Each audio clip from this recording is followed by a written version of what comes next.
Hello and welcome to my new YouTube channel that I just created for this little project I'm doing, which is my African childhood memoir. A working title at this point is African Becoming, as in like growing up. So for the first video, I'd like to gift you with the first chapter of my book, which I've read with a backdrop of what we call a watering hole in Zimbabwe. It's basically a pan, usually from a natural stream or river source. Obviously there's Lake Kariba where my story is set. That's where I grew up, in Zimbabwe, in Africa. But this particular backdrop is what a lot of wild animal areas use to attract the wildlife to the viewing area for the guests. So they drill a well and they create a water source. And in this particular video, you're going to see some deer-like looking antelope. These are called impala. And if you listen carefully, you might hear some side effects. So I hope you enjoy it, and thanks for watching. The reading takes about 12 minutes, I think, to read chapter 1. It's still in editing and processing, the whole book is, but I'm excited to have a pre-order available on Amazon in a few days, once the edit is finished with it. And the book release will be at the end of the year. So available for pre-order now, as they say. So I hope you enjoy chapter 1, and thanks for watching. I'm Scott Van Niekerk, and this is chapter 1 of my book, An African Becoming. I am going to train the camera on a watering hole live feed in Zimbabwe, which, oh look, something's coming in right now. So this will be a perfect backdrop for me reading you chapter 1 of my new book, a memoir, African Becoming. I hope you like it. I hope the sound comes through okay. Look at that young mama elephant. Hello. Oh, and she has a baby with her. Oh my gosh, this is a perfect, and they are usually not alone. Usually they travel in a whole herd. Look at the little one drinking water with his nose. That's the trunk from the pan. Oftentimes these pans are man-made just to attract wildlife into the area of a bush camp, so that the guests can enjoy them and watch them. So this live webcam is a perfect stream as a background for my chapter 1, African Becoming. Please enjoy it. Written by Scott Van Niekerk. Narrated by Scott Van Niekerk.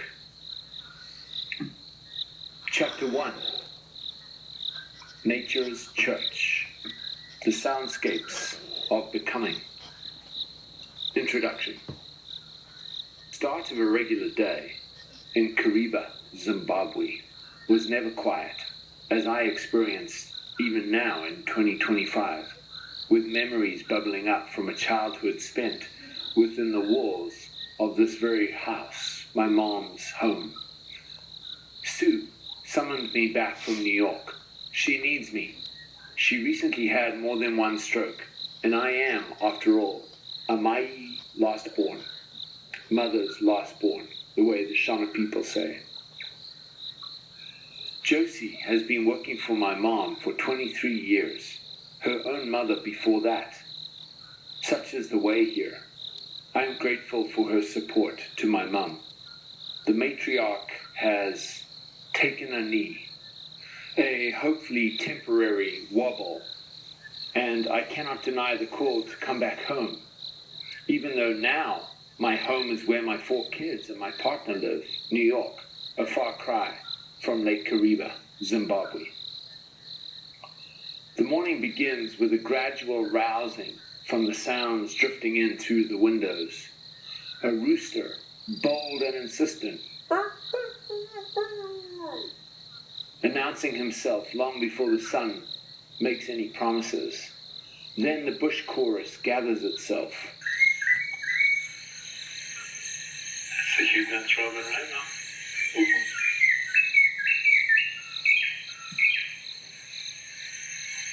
It's tuned like a duet.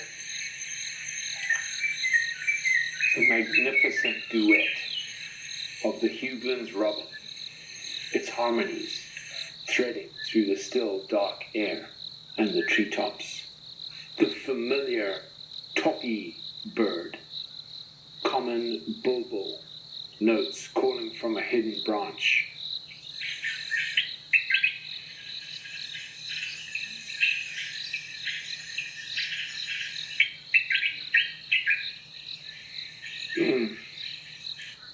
The faint moaning of a distant lion.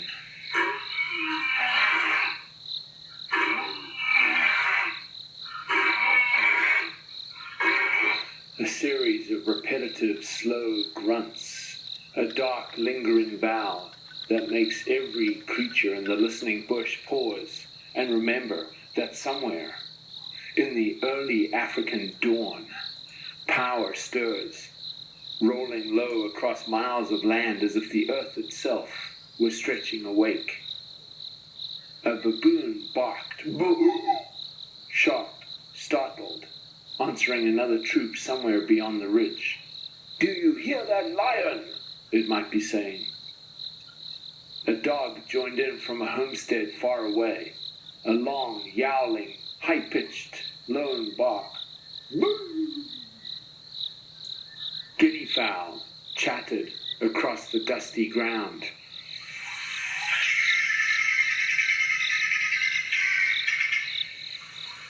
Their ridiculous, beautiful blue helmets dancing as the sky begins to brighten. And finally came that sound that belongs entirely to this land of my youth, the African fish eagle.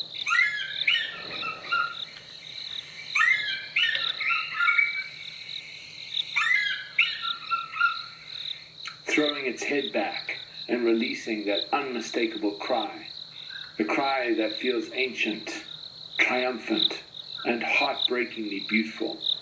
To me, that sound is Lake Kariba. As night turns to day and the animal behaviors shift, even the human lying half asleep under a mosquito net knows to pause and listen, to receive it.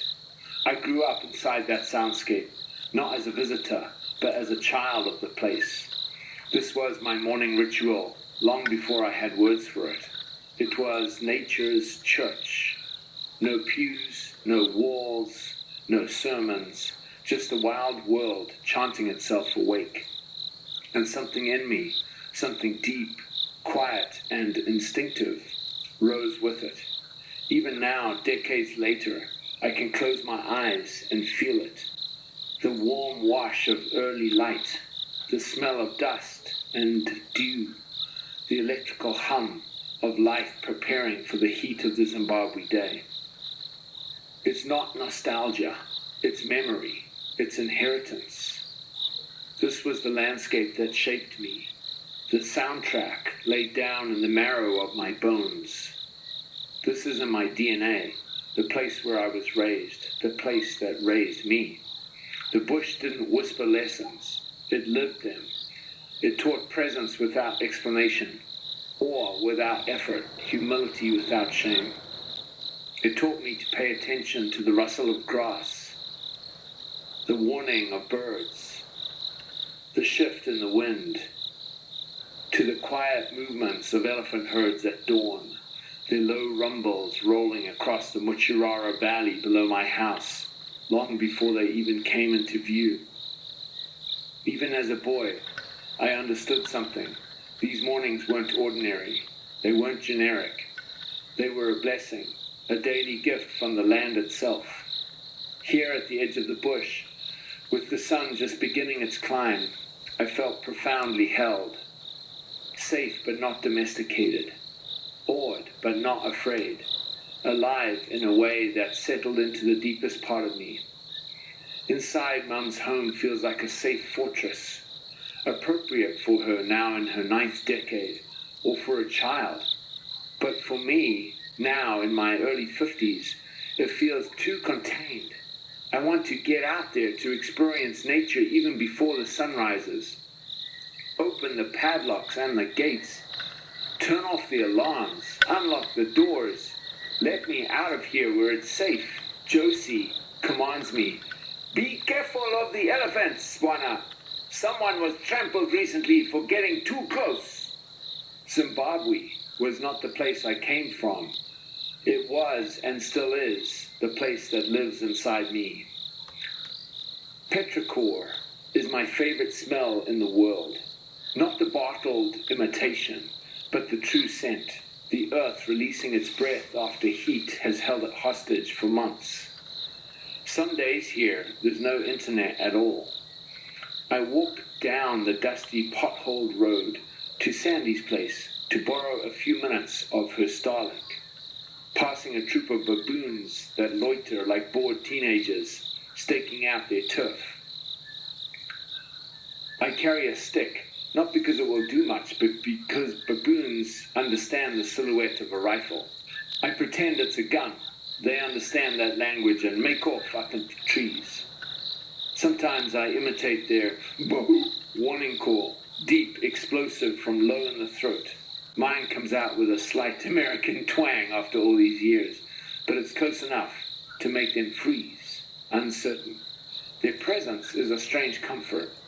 Where baboons gather, usually lions and leopards aren't. But elephants? Well, elephants are another story. Just last week, a woman walking this same road unknowingly stepped between a cow elephant and her calf. She realized too late, told her 3 kids to run, and in the oldest act of motherhood on earth, she used her own body to draw danger toward herself. The cow came like a freight train, tusks, fury, unstoppable force, tossed her, gored her, trampled her. National parks had to track and cull an elephant for the attack. The first one they found was a young bull, the wrong animal entirely. But grief and vengeance don't always care for accuracy. A crowd gathered, Shona men with pangas and machetes, carving their anger into the nearest hide for meat. Such is Africa, immediate, visceral, unforgiving, and honest. Everything here is part of a circle of life. That same afternoon, something stung me on the neck. Sharp, hot, searing. A wasp, bluebottle, or horsefly I never saw. At night, mosquitoes whined around my ears, their tiny shadows smearing red across the white walls after I swatted them. Josie cleans the evidence from the murder scene each morning without comment. I should be taking malaria prophylaxis in a place like Kariba, but the heat makes sleep inside a mosquito net impossible. Some nights I just accept the risk. Then, thunder. A flash of lightning so bright it punched through my eyelids.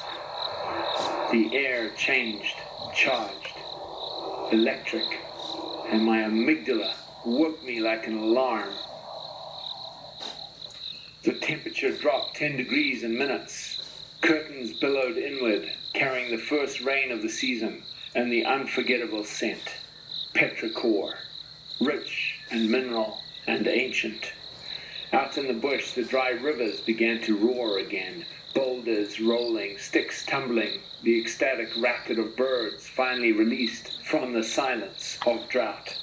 And in that smell, I was young again, barefoot at Nyodza Bridge, or on the roof of a houseboat at night, fishing for vundu, the massive catfish, with a hunk of organ meat, the drag set loose, half asleep, waiting for the thrilling, whirring scream of the reel as something in the dark took the bait underwater, hopefully not a croc. Yet that morning soundtrack, the birds, the lions, the baboons, the fish eagle, was only the introduction. The bush had far more to teach me than awe and reverence. Soon I would learn about danger, humor, mischief, consequences, and the strange magic of growing up in a place untouched by anything resembling ordinary. That was the end of chapter 1. I hope you liked it. I hope you want to pre-order the book. I hope you liked the beautiful elephant herd walking past the watering hole. I see there's a really cute baby or few in this mix. And this is Scott Van Niekerk signing off. Over and out.